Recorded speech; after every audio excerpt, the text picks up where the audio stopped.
বন্ধুরা নমস্কার। আদি বনাম নতুনের লড়াইয়ে ধর্মনগরে কি আদি বিজেপির জয় জয়কার? আদি বিজেপির ক্যান্ডিডেট এমন রেজাল্ট করলো, এমন মার্জিনে জিতলো, যেটা ত্রিপুরা রাজ্যে বিজেপির ইতিহাসে একটা সর্বকালীন রেকর্ড হয়ে গেছে। এবং এই রকম মার্জিনে জিতে এটা প্রমাণ করে দিল যে এবার বিজেপির মধ্যে ভোট কাটাকুটির কোনো সুযোগই কেউ পেল না। অর্থাৎ যাদের অপছন্দের ক্যান্ডিডেট ছিল, যারা মনে মনে কোনোভাবেই নতুন ক্যান্ডিডেটকে মেনে নিতে পারছিল না, এবং সেই পরিবারের টিকিট যাওয়াতে যারা অসন্তুষ্ট হয়েছিল, যে পরিবারের ভদ্র মহিলাকে প্রকাশ্যে 2023-এর বিধানসভা নির্বাচনের আগে অপমান করা হয়েছিল, সেই ক্যান্ডিডেটকে কোনো রকম ভাবে বিড়ম্বনায় ফেলতে পারলো না।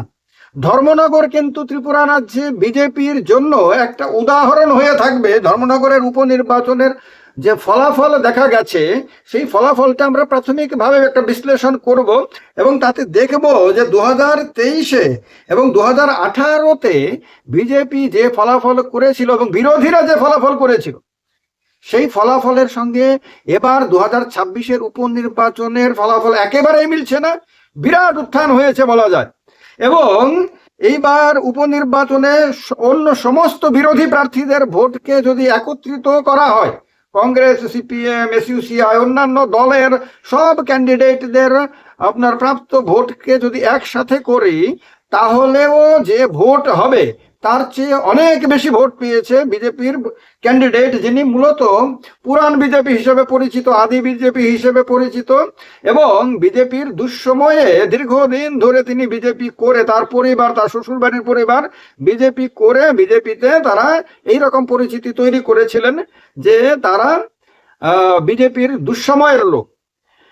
কি হয়েছে দেখেন, আমি 18 এবং 23-এর সঙ্গে একটা তুলনা করব। আপনার বিজেপির ক্যান্ডিডেট এবার 65.13% ভোট পেয়েছেন এবং ভোট বাড়িয়েছেন 15.78%, বাড়ালে বা প্রায় 16% ভোট বাড়িয়ে নিয়েছেন একটা ইলেকশনে। হ্যাঁ, যদিও আপনারা সবাই বলবেন যেটা তো উপনির্বাচন, এবং উপনির্বাচনে আমাদের রাজ্যে সাধারণত রুলিং পার্টির প্রার্থী জেতে, এটাও ঠিক, এটাও ফ্যাক্ট। সিপিএম এর রাজত্বেও ব্যতিক্রমী এক দুইটা ঘটনা বাদ দিলে সবই সিপিএম এর ক্যান্ডিডেট জিততো।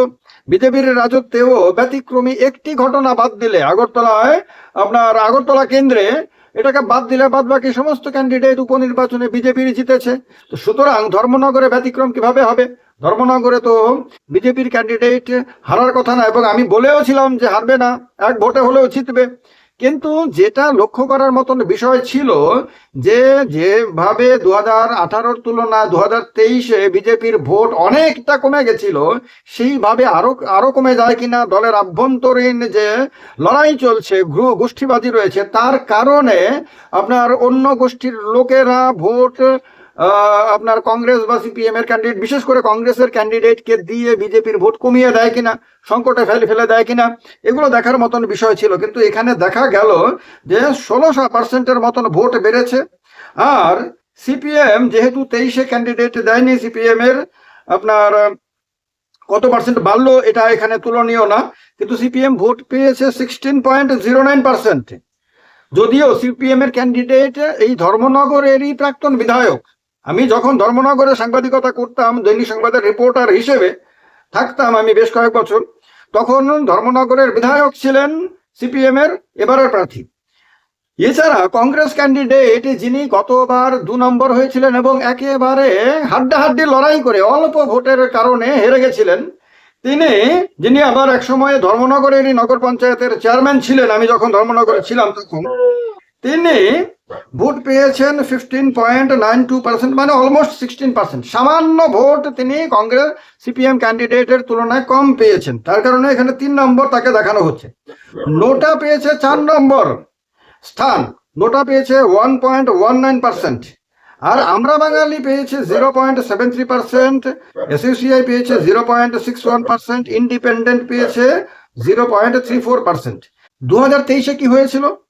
2023-এ বিজেপির ক্যান্ডিডেটের ভোট কমে গেছিল 7.86%, বা অলমোস্ট 8% ভোট বিজেপির কমে গেছিল 23-এর বিধানসভা নির্বাচনে বিজেপি ক্যান্ডিডেট ভোট পেয়েছিল 49.35%, আর কংগ্রেস ক্যান্ডিডেট পেয়েছিল 46.45%, আর বাদ বাকিরা অনেক কম ভোট পেয়েছিল। 18-তে বিজেপির ক্যান্ডিডেটের ভোট বেড়েছিল 55.25%, বিজেপি পেয়েছিল 57.21%, সিপিএম ক্যান্ডিডেট পেয়েছিল 37.69%, আর কমে গেছিল 8.08%। কংগ্রেস ক্যান্ডিডেটের ভোট কমেছিল 49.27%। বুঝতে পারছেন কিরকম রেজাল্ট হয়েছিল 18-তে। আর তার সঙ্গে তুলনা করলে এবার বিজেপি সর্বকালের রেকর্ড করেছে, এবার 65.13% ভোট পেয়েছে। তো তার কারণে ধর্মনগরের এবারের উপনির্বাচনের রেজাল্ট ডেফিনেটলি লক্ষ্য করার মতন। আর যেহেতু আগামী 2 বছরেরও কম সময়ের ব্যবধানে রাজ্যে বিধানসভা নির্বাচন হতে যাচ্ছে, 2028-এর বিধানসভা নির্বাচন যদি সময়কালটা হিসেব করি, তাহলে আপনার আগামী বছর 2027-এর ফেব্রুয়ারি, এরপরে 2028-এর ফেব্রুয়ারি, তাহলে ফেব্রুয়ারির পরে মার্চ, এপ্রিল, মে, তাহলে 3 মাস কম হবে 2 বছর থেকে।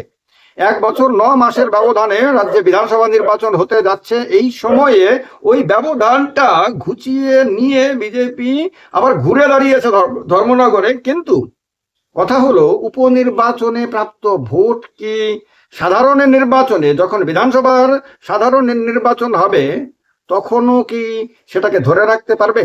না, উপনির্বাচনে যেহেতু বিরোধী দলের সমর্থকরা ধরেই নেয় যে ভাই যতই পরিশ্রম করি না কেন, যতই ভোট দিই না কেন, জিতবে তো রুলিং পার্টির ক্যান্ডিডেটই, সুতরাং ঘরে বসে থাকো, সুতরাং তাকে ভোট দাও, ভোট দিতেই যাও, তাহলে তাকে ভোট দিয়ে দাও। তো আমি ভোট না দিলেও যেহেতু তিনি জিতবেন, তাহলে বেটার হলো আমি তাকে ভোট দিয়ে দিলাম। এইটা একটা ট্রেন্ড আমাদের রাজ্যে সবসময় উপনির্বাচনে দেখা গেছে। সিপিএম এর রাজত্বে, কংগ্রেসের রাজত্বে, বিজেপির রাজত্বে, সব দলের রাজত্বেই উপনির্বাচনের এটা একটা কমন ট্রেন্ড। তো তার কারণে এবার যে ভোটটা বিজেপির ক্যান্ডিডেট পেয়েছেন, সেটা কিন্তু বিধানসভার যে নির্বাচন আসছে তাতে কিন্তু এইটা সেম থাকবে, এইটা মনে করার কোনো কারণ নাই। তো তার কারণে এবার তাকে কাজ করে দেখাতে হবে। তিনি যেহেতু প্রথম সুযোগ পেয়েছেন, এবং আদি বিজেপি নেতাদের মধ্যে সাধারণত টিকিটের জন্য তো তারা দীর্ঘদিন ধরে দাবি জানিয়ে এসেছেন বিভিন্ন জায়গাতে, কিন্তু তারা পান না, তাদের উপরে দিল্লির নেতারা আস্থা রাখতে পারেন না যে তারা জেতার মতন ক্ষমতা রাখেন না। কিন্তু এবার তো আদি বিজেপিকে টিকিট দিয়েছে এবং তিনি জিতেওছেন। এবার তাকে কিন্তু আসল লড়াইটা লড়তে হবে 2028-এর বিধানসভা নির্বাচনে। তার আগে ধর্মনগরে তাকে এটা এনশিওর করতে হবে, সুনিশ্চিত করতে হবে যে ধর্মনগরে গত কয়েক বছরে যে ধরনের অশান্তি হয়েছে, মানুষের বাড়ি ঘরে হামলা টামলা ইত্যাদি বহুত ঘটনা হয়েছে ধর্মনগরে, সেগুলো থেকে ধর্মনগর সম্পূর্ণ মুক্ত হয়ে যাবে। এবং এবারের নির্বাচনেও কিন্তু, উপনির্বাচনেও কিন্তু দেখা গেছে যে ধর্মনগরে তেমন কোনো হিংসাত্মক ঘটনা হয়নি। সামান্য আপনার তর্কাতর্কি, দৌড়ঝাঁপ ইত্যাদি হয়েছে ঠিকই, কিন্তু এইটাকে আমরা কোনোভাবে মেজর ঘটনা বলতে পারবো না।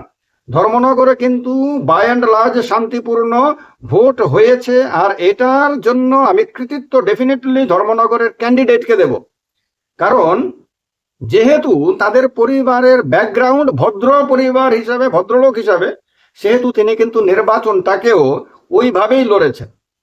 তার কারণে এবার বিধানসভার নির্বাচনে তাকে নতুন করে চ্যালেঞ্জের মুখোমুখি হতে হবে। এবার যারা তাকে দলের মধ্যে থেকেও বেশি চ্যালেঞ্জ দিয়ে কোনো রকম কিছু করতে পারেনি, তারা আগামী দিনে যে করবে না তা কিন্তু গ্যারান্টি দিয়ে বলা যায় না। সুতরাং ত্রিপুরা রাজ্যের রাজনীতিতে ধর্মনগরের এই উপনির্বাচনকে আপনার ওইভাবে মাইলস্টোন তো ডেফিনেটলি, কিন্তু এটাকে এরকমটাই হবে ধরে নিলে এটা বিরাট বড় রাজনৈতিক ভুল হবে।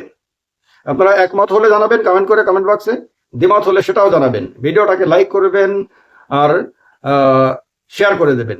তাছাড়া যে কথা বলে শেষ করব সেটা হলো যে এই চ্যানেলে ত্রিপুরা পলিটিক্যাল ক্লাব নামে একটি নতুন লেভেল ক্রিয়েট করা হয়েছে। আপনারা এই চ্যানেলে, এই ক্লাবের মেম্বার হতে পারেন। তার জন্য ডেসক্রিপশনে এবং কমেন্ট বক্সে লিংক দেওয়া আছে, সেই লিংকে ক্লিক করে ত্রিপুরা পলিটিক্যাল ক্লাবের মেম্বার হতে পারেন।